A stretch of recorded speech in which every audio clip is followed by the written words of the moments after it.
አልጋ ባልጋ አይደለም ትዳር። ግጭት አለ። ያችን ግጭት ደግሞ ሁለቱ በጋራ ሆነው ሲፈቱት ደስ ይላል። ሁለተኛ ሶስተኛ አካል የባልም ዘመድ የሚስትም ዘመድ እንደው ጣልቃ ባይገባ እኔ ደስ ይለኛል። እናትም ልጄን ትላለች፣ አባትም በበኩሉ ልጄን ይላል። ህይወታቸውን አሁን አሳልፈው የሚሰጡት ጊዜያቸውን አሳልፈው የሚሰጡት ለልጃቸው ነው። ልጅ ማለት ፍቅር ነው። ፍቅር ተጨምሯል። የበለጠ ፍቅር የሚጓጉበት የሚሳሱበት ጊዜያቸውን ሰዓታቸውን በቃ የሚጫወቱበት ሰዓት ነው ብዬ አስባለሁ። እንደኔ ማለት ነው። በሁለቱም መካከል መግባት የለበትም ብዬ የምለው እነሱ ብዙ ቻሌንጆችን አሳልፈው እዚህ ደረጃ ደርሰዋል። እኛ በዛ በቻሌንጆቻቸው ጊዜ አልደረስንላቸውም። ሁለቱ ናቸው ችግራቸውን ፈተው እዚህ ደረጃ የደረሱት። አሁንም ቢሆን ከአብርሽም ቤተሰብ ከኛም ቤተሰብ በመካከላቸው እኔ በበኩሌ በመካከላቸው በምንም አይነት መልኩ ይሄ ነው ያ ነው ብዬ እንትንምለው ነገር የለም። ሰላም ውድና የተከበራችሁ ቤተሰቦቻችን እንዴት ናችሁ? እኛ በጣም ደህና ነን፣ እግዚአብሔር ይመስገን። እናንተም በያላችሁበት ሰላም እንደሆናችሁ ተስፋ እናደርጋለን። ዛሬ ከማጋ መጥቻለሁ። ሰላም በያችሁ። እሺ ሰላም ውድ የሚሉ ቤተሰቦች እንዴት ናችሁ? ትሁት ተናፋቂዎች የምወዳችሁ በያላችሁበት ሰላምና ጤና ይብዛላችሁ ላለሁ። እኛ በጣም ደህና ነን፣ እግዚአብሔር የተመሰገነ ይሁን እላችኋለሁ። አሜን።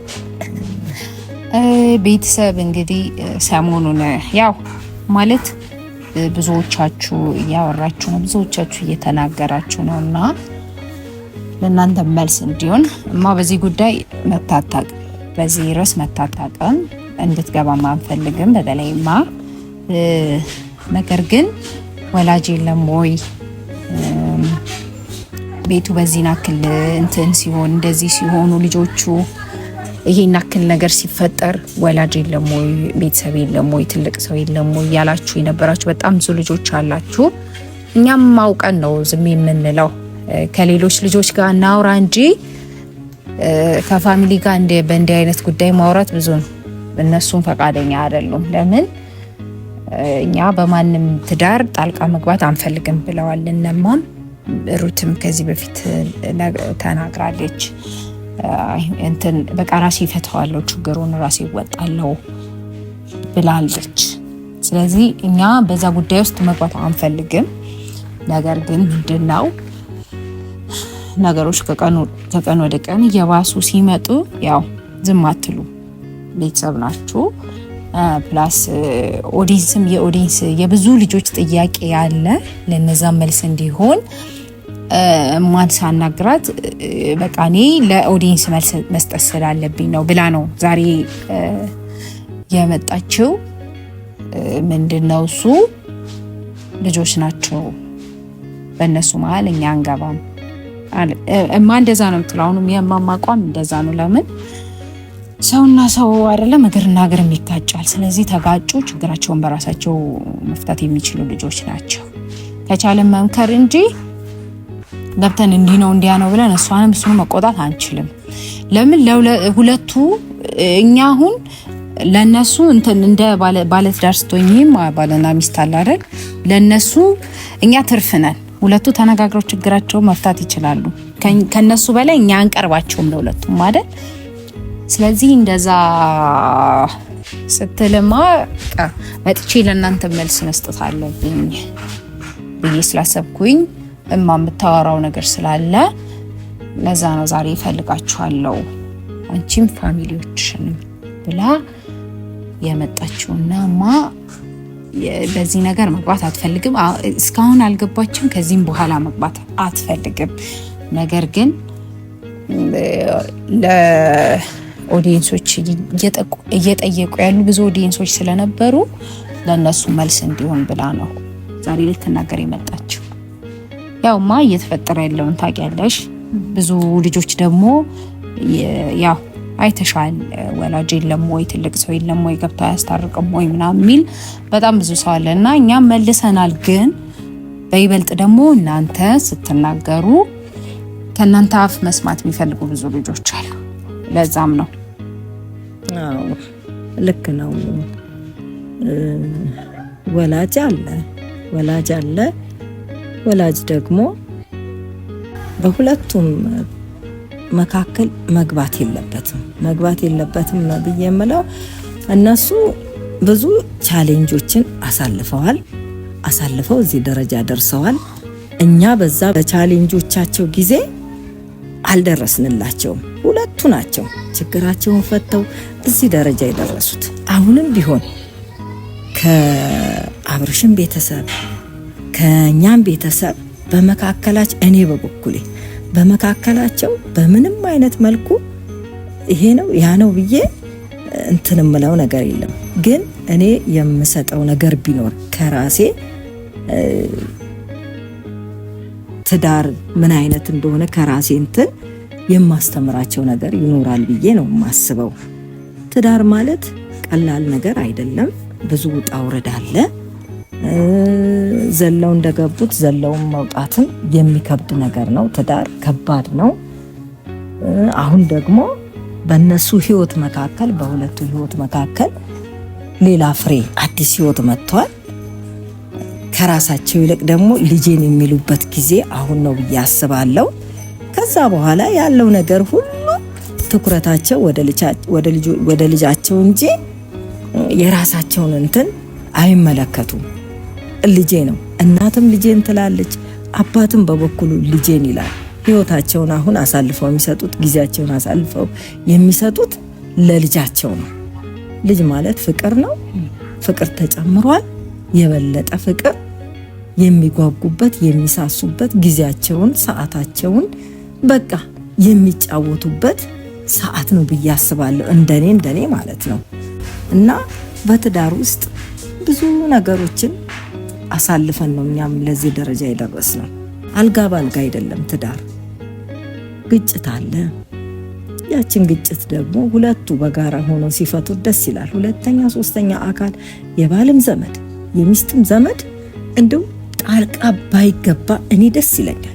ይሄንን ነው የማስተምረው ይሄንን ነው። አንዱ ሌላ ቋንቋ ይናገራል፣ አንዱ ሌላ ቋንቋ ይናገራል። ማንም ባይገባ ደስ ይለኛል እኔ ማለት ነው በእኔ እና እኔ እዚህ ደረጃ ስደርስ ብዙ ችግሮችን አሳልፌ ነው ዛሬ ላይ ደረስኩት። እግዚአብሔር ይመስገን። እና ጠቁረንም ከስተንም አተንም አግኝተንም ዛሬ ግን እግዚአብሔርን የምናመሰግንበት ልጆቻችንን ለዚህ ደረጃ አድርሰን ተመስገን የምንልበት ሰዓት ላይ ነን። ነገ እነሱም ደግሞ ይህንን ነገር ይዘው ይወጣሉ ብዬ ነው የማስበው። እኔ ይህንን ስለማስብ አንተ እንዲነህ አንቺ እንዲነሽ እኔ ማለት አልፈልግም። በቃ ሰው እኮ ያለፈ ነገር ስህተት ካለፈው ስህተቱ ተምሮ ዛሬ ደግሞ ሌላ አዲስ ነገር፣ ሌላ አዲስ አስተሳሰብ፣ ሌላ አዲስ አእምሮ ይዞ መገኘት አለበት እንጂ ክረምት ያልፋል፣ ላለፈው ክረምት ቤት አይሰራለትም፣ ለሚመጣው ይታሰብለታል ነው የሚባለው። ክረምት ያልፋል፣ አሁን ለሚመጣው ክረምት ደግሞ ሌላ ነገር ሊሰራ ይታሰብለታል እንጂ ባለፈ ነገር ላይ ሆኖ ሌላ እንትን ውስጥ እኔ በበኩሌ የኔን አስተሳሰብ ነው የምላቸው።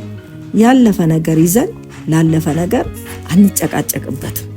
ለሚመጣው ነገር ለምንቀጥልበት። ትዳር ማለት ህይወት ነው፣ የሚቀጥል ነገር ነው፣ ደስ የሚል ነገር ነው። መጥፎውንም ጥሩንም የምናሳልፍበት ህይወት ነው፣ የሚቀጥል ነገር ነው። ስለዚህ አሁን እነሱ ልጆች ናቸው። ልጅነት እያበቃ እድሜ እየጨመረ አስተሳሰብ እየጨመረ ትዳር እየጣፈጠ ነው የሚሄደው። አርቲፊሻል ገና በአዲስነቱ ያብረቀርቃል፣ ትንሽ ቆይቶ ደግሞ ይደበዝዛል። እንደዛ አይደለም ትዳር፣ በዛ አይደለም። ማንም በመካከላቸው ጣልቃ ሊገባ አያስፈልግም። በቃ ትዳር ቁም ነገር ነው፣ የሚቀጥል ነገር ነው። ማን ቆንጆም ትሁን ቆንጆም ይሁን ቆንጅናው እያረጀ እየደበዘዘ ይጠፋል። ትዳር ግን እየቀጠለ ህይወት እያማረ ነው የሚሄደው። እኔ በኔ ማለት ነው እንደዚህ ነው እኔ የማውቀው። እና ስለዚህ እኔ አሁን ለምን እንዲያደረግሽ ለምን እንዲያደረግሽ ሩቴ አልልም። ሁለቱም ቁጭ ብለው በጠረጴዛ ዙሪያ ያለውን ችግር መፍታት የሚችሉ ሰዎች ናቸው። እኔ ሩትን አሁን የራሴን ለማመስገን አይደለም፣ አስተዋይ ልጅ ናት። በእውነት አስተዋይ ልጅ ናት። አትናገርም፣ ነገሮችን ታያለች፣ ትሰበስባለች፣ ታያለች፣ ትሰበስባለች እንጂ እንዴ እንዳገኘች ወዲያውኑ ብትን የምታደርግ አይደለች። አስተዋይ ልጅ ናት። ቁም ነገረኛ ልጅ ናት። በእውነት እኔ ባየኋት ያህል ባየኋት ልክ አስተዋይ ልጅ ናት። ነገሮችን መሄድ ባለባቸው ነገር ማስኬድ የምትፈልግ ልጅ ናት። አትቸኩልም ለነገር እና ይህንን ባህሪዋን ስለማውቅ አሁን ባለችበት ሁኔታ ላይ ለምን እንዲሆነ ለምን እንዲወጣ ለምን እንዲወረደ ብዬ እኔ እሷን አእምሮ ማስጨነቅ አልፈልግም። በቃ ሁሉንም ታውቃለች። እሷ እንዴት መሆን እንዳለበት የምታውቅ ብልህ ልጅ ስለሆነች እኔ ብዙም ለእሷ ምክር መምከር አልፈልግም። ግን የኔን ተሞክሮ ትዳር እንዴት እንደሆነ እንዴት በትዳር ውስጥ እንዴት እንደሚታለፍ ይችን ብቻ መንገዱን ነግራታለሁ። በተረፈ አንተ ለምን እንዲወጣህ ለምን እንዲወረድክ ጊዜ ያስተምራል፣ እድሜ ያስተምራል፣ ፍቅር ያስተምራል። ይህንን ነው የማስበው። በቃ ትዳር ማለት ይሄ ነው፣ እኔ እንደማውቀው ማለት ነው። በእውነት ልንገራችሁ፣ እኔ ከልጅነት ጀምሮ የልጅነት ባለቤቴ የነ ሩታ አባት የነ ሜልያ አባት ግራም ያላየንበት ቀኝም ያላየንበት ይኸው እስከዛሬ እግዚአብሔርን በጣም ነው የማመሰግነው። አስተምረን ለጥሩ ደረጃ አድርሰን ያለን ሰዎች ነን። ይህንን አስተምራታለሁ። በቃ ይህንን ነው ማስተምራት እኔ ማለት ነው እናቷ እና እንደፈለጉ አይዘሉትም ትዳር፣ እንደፈለጉ አይሆኑትም ትዳር። ውስን ነው ትዳር፣ ውስን ነው። በቃ ህይወት ነው፣ ውስን ነው። የሚቀጥል ነገር ነው፣ የሚያብብ ነገር ነው፣ የሚያምር ነገር ነው። ነገ ልጃችንን አስተምረን ለቁም ነገር እናበቃለን የሚባልበት ማስተዋል ወደ አእምሮ የሚመጣበት ነገር ነው ትዳር ማለት፣ መሰባሰብ ማለት ነው። እውነት እኔ ይገርመኛል። ብዙ ባህሪያቸው የተበላሸ የሚጠጡ የሚቅሙ ሴሰኞች ትዳር ዓለም ውስጥ ሲገቡ ሰብሰብ ብለው ሳይ እኔ በጣም ነው ደስ የሚለኝ፣ ደስ ይለኛል። እከሌ አንልም እና ተሰብስበው ትዳር ይዘው ልጅ ወልደው ትዳራቸውን ሲመሩ ወይኔ ይህ ሰውዬ እንደዚህ ነበረ እንዲሆነ ብለን እንደ ምሳሌ የምናወራቸው ብዙዎች አሉ። እከሌ አንልም። ግን ትዳር ማለት ያርማል፣ ያስተካክላል፣ ያኖራል። ይሄን ነው እኔ የምላችሁ ማለት ነው። ሌላ እኔ እንደዚህ አይነት ነገር ለምን ሆነ ለምን ተፈጠረ እሱን ከነሱ በላይ ሲሆን ተው ልጆቼ እንዲህ አይደለም ብዬ መምከር የምችል እናት ነኝ ማለት እችላለሁ። ጉራም አይደለም። በቃ መምከር መመለስ ከአቅም በላይ ሲሆን ነገሩ ማለት ነው። ይሄንን ማድረግ እችላለሁ እና እሱንም ያው ልጄ ነው እሷም ልጄ ናት። ሁለቱም ገና ናቸው፣ ወጣቶች ናቸው። ግን ደግሞ አሁን እኔ በጣም ደስ ይለኛል። ልጁ ራሱ ማጫወት ጀምሯል። በጣም ነው ደስ የሚለው በእውነት። እኔ ልጁ እንደዚህ ጥንክር ብሎ እሷም ወደ ቤቷ እሱም ወደ ቤቱ ሰላማቸው ተፈቶ ቢሄዱ ይህንን ነው ምናፍቀው። እማም ብዙ ነገር ብለሻቸዋል። ጥሩ ምክር ነው። እስከዛሬ ድረስ ያው በዚህ ጉዳይ ገብተሽ እንደማታውቂ እናውቃለን። ነገር ግን ሰው የመሰለውን እየተናገረም ነበር። ያው አንዳንዶች ጋሽ የአብርሽን ማባት በቃ ለማግባባት እየሞከረ ነው፣ ብዙ ነገር እያደረጉ ነው። ግን ምንድነው የሆነ ነገር ያው ሰው በገባ ቁጥር እንደሚባባስ ነው። ቅድም ብለሻቸዋል። የሆነ ሰው ሲገባ በትዳር መሃል ነገሮች የሚስተካከሉ ይመስልናል፣ ግን አይስተካከሉ ማለት ከአንደኛው ወገን መሆንሽ አይቀርም። እሷ እኮ እንደዚህ አድርጋ እሷ እንደዚህ ሆና ሊልሽ ይችላል። ወይ ደግሞ ሚስት ደግሞ እሱ እንደዚህ አድርጎኝ እንደዚህ ሆኖ ምናምን ልትልሽ ትችላለች። ግን እኛ እንደሌላ ሰው አይደለንም። ማለትም ቀርበሽ እናት ነሽ። ሲያጠፉ በጣም የገነነ ሲሆን ትገቢና መናገር ያለብሽን ትናገሪያለሽ ብለሻቸዋል። ስለዚህ እነዚህ አሁን ልጆች አይደሉም። ያው እልህም አለ፣ መጀመሪያ ንግግርም አለ። በዛ የተነሳ እልህ ውስጥ ተጋብተው ነው እንጂ ነገሮቻቸውን መፍታት ይችላል። ብዙ ቻሌንጆችን አልፈዋል። ብዙ ነገር ብዙ ውጣ ውረድ አልፈዋል። እነሱ የዛሬ ልጆች አይደሉም። ስለዚህ እኛውንም ወደፊትም አሁን የምንለው ነገር ቢኖር ችግራቸውን ራሳቸው እየፈቱት። አዎ ሰሞኑን በተፈጠረው ነገር ትንሽ አዝነናል። እኔ እንደውም ምሩትን አውርተናታለማ በቀደም ሰምተሻል፣ አብርሽ ታስሮ እንደዛ ምናምን ስናይ ትንሽ ደበረ። ለምን ያው የሚሰማሽ ስሜት አለ አይደል እንትን ስትለው፣ ግን በቃ እሱ ምልህ ባይገባ ሌላ ነገር እሱ ባይገባ እሷም እንደዛ ባትሆን ጥሩ ነው። አሁን እኔ አንዳንዴ ምትያቸው ነገር ካለ አንዳንድ ልጆች አሉ በመሀላቸው ገብተው ነገሮችን የሚያባብሱ ነገሮችን እየፈተፈቱ እንዲራራቁ የሚያደርጉ የነሱን መታረቅ የነሱን ሰላም መሆን የማይፈልጉ ልጆች አሉ። ለነሱ ምትያቸው ነገር ካለ በዚህ አጋጣሚ ባያቸው። ለምን እነሱ ናቸው እያቀሳሰሩ እያጣሉ እንትን እያሏቸው ያሉት ማለት ነው። ለነሱ እንደ ምክርም ንገረቸው ወይ እንደ ቁጣም። እኔ ያው እንደዚህ አይነት ነገሮችን እየጎለጎሉ እያወጡ እንዲህ ብሎ እኮ እንዲህ ብላ እኮ እንደዛ ብሎ እኮ እንዲህ ተብሎ እኮ የሚሉ አላዋቂዎች ናቸው ነው የሚለው። አላዋቂነት ነው። ሰው ዋሽቶ ያስታርቃል። ዋሽቶ ከማጣላት ዋሽቶ ማስታረቅ በሰማይም ቢሆን ክፍያ ያለው በምድርም ቢሆን ዋጋ አለው። እንዲህ ብለው ነበረኩ እንዲያ ብለው ነበረኩ ምን ያረጋል? ይሄ ሰይጣናዊ አስተሳሰብ ነው የሚመለው። እኛ መቼ አጣን? ሰይጣን እኮ አልጠፋም አለ። ሰይጣንን ለማጥፋት ነው። የሰይጣንን ስራ ፈጽሞ ለማጥፋት ነው። አስታራቂ እኮ ነው የጠፋው። አራራቂ አልጠፋም። አስታራቂ ግን የለም። ከሺዎች መካከል አንድ አስታራቂ ቢገኝ እግዚአብሔርም ይወደዋል። ያ ጽድቅ ነው። በእውነት አታጣሉ፣ አታጋጩ፣ አጋጪዎች አታጋጩ። በቃ ነገር አታሰላስሉ።